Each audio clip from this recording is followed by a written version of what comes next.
A Guerra Civil Española suscitou unha auténtica explosión creativa con clara intención propagandística.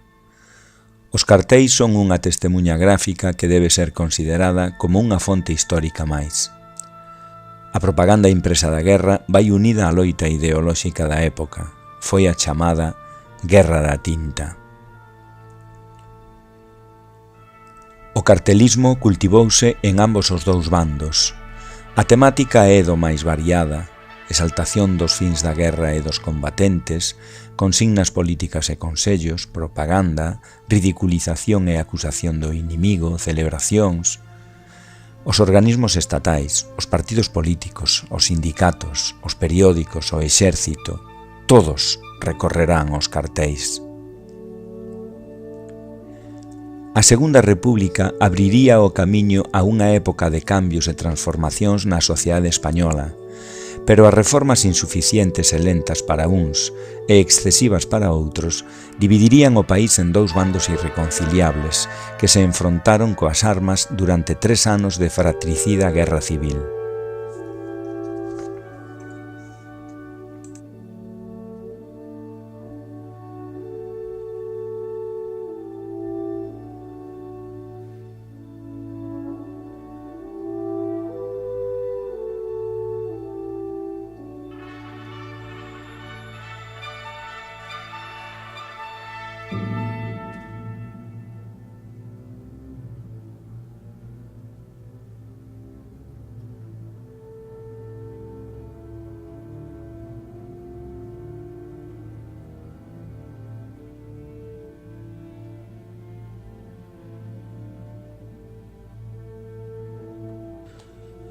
Os primeiros momentos da guerra foron para o bando republicano un período de autodefensa.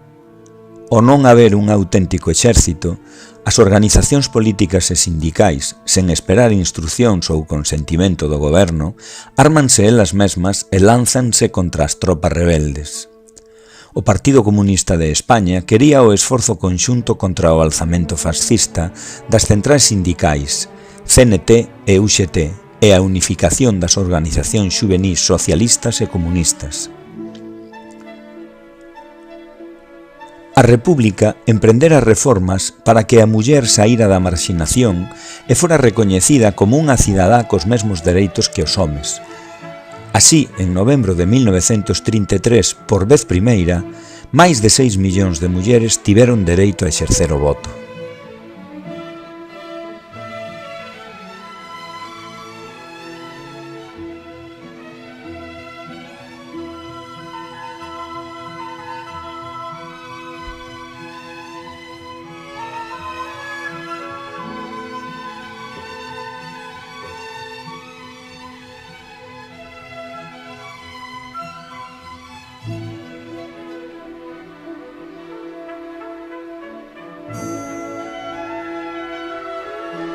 No bando republicano, a guerra produciu unha exaltación do saber como instrumento de liberación e de vitoria.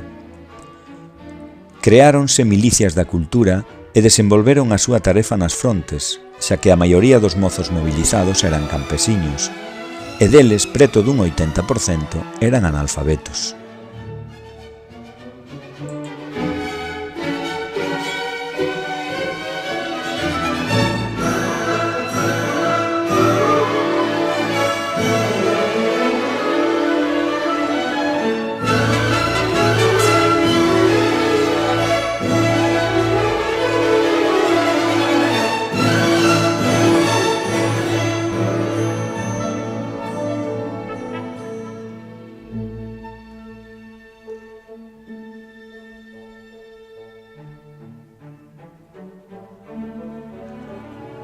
Os xenerais que o 17 de xullo de 1936 se rebelaron contra o goberno lexítimo da República xustificáronse dándolle o nome de glorioso alzamento militar. Francisco Franco, aos poucos meses, foi nomeado xeneralísimo de todas as forzas armadas e xefe do Estado da España Nacional. O triunfo foi posible en grande medida grazas á axuda militar prestada polas potencias fascistas, Italia, Alemaña e Portugal, que encontraron unha boa ocasión para practicar a política expansionista e de militarización.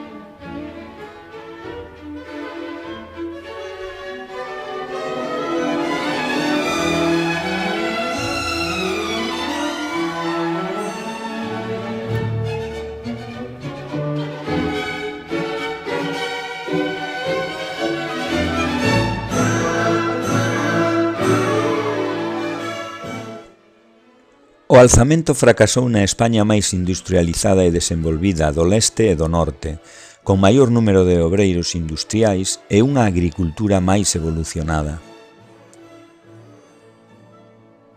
As milicias populares xorden no bando republicano ante a desorganización militar e a desintegración do exército nos primeiros días da sublevación militar. Partidos políticos, sindicatos e o pobo deteñen a sublevación. As milicias antifascistas estaban integradas por voluntarios obreiros e campesiños e tamén por numerosos contingentes de mulleres. Os milicianos tiñan en común o mono azul de traballo e a súa inexperiencia en combate.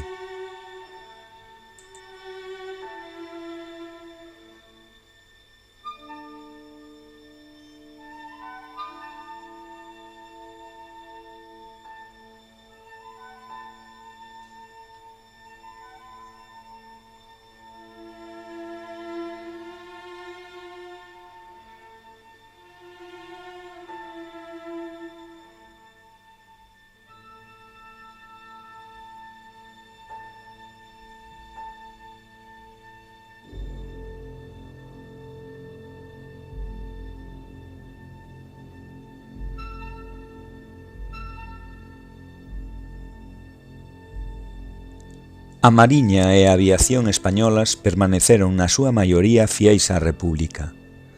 Na segunda fase da guerra, o Estado Maior de Franco cambiou de táctica despois do fracaso do intento da toma de Madrid.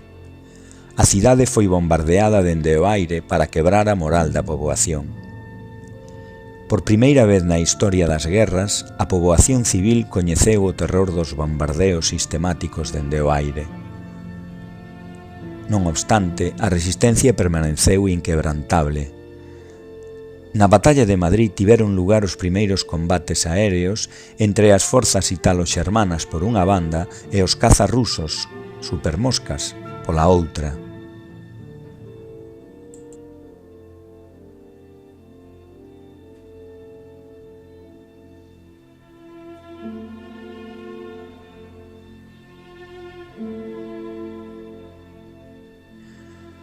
Madrid, xa na primeira fase da guerra, comeza a recibir refuxiados que foxen do avance das tropas de Franco.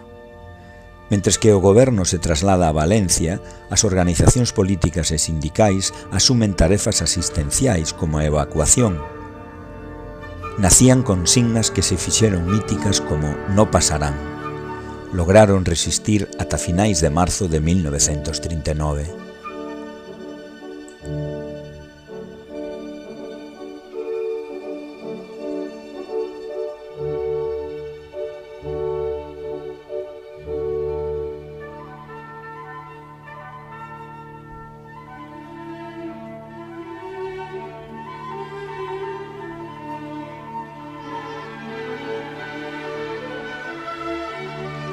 A onda de simpatía que espertou a causa da República en Europa e América deron paso á formación de unidades de estranxeiros de diversas nacionalidades denominadas Brigadas Internacionais, integradas por soldados veteranos da Primeira Guerra Mundial, obreiros, estudantes ou intelectuais que viñeron a España a loitar contra o fascismo. As organizacións políticas e sindicais asumiron tarefas asistenciais como a evacuación, símbolo insuperável do que supón unha guerra civil.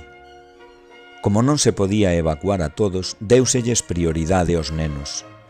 Preto de 13.000 foron embarcados con destino a diversos países europeos, americanos ou á Unión Soviética.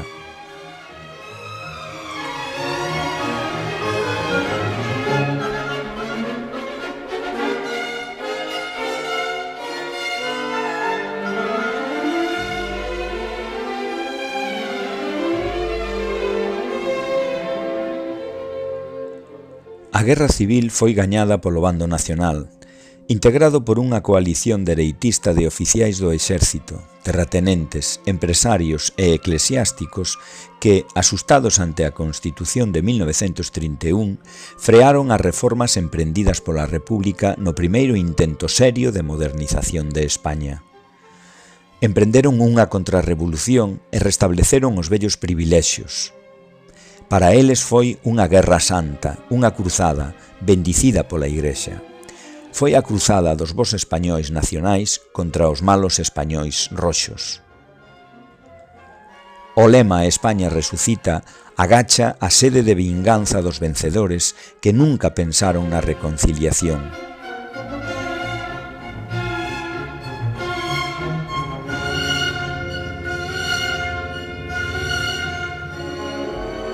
Todos os anos da era de Franco, o 1 de abril conmemorábase o Día da Vitoria, recordando ano tras ano a división do país en dous, o dos vencedores e o dos vencidos. Para moitos, a Guerra Civil durou ata 1975, ano da morte do ditador, pois soamente entón recobraron o dereito a existir e a igualdade de dereitos.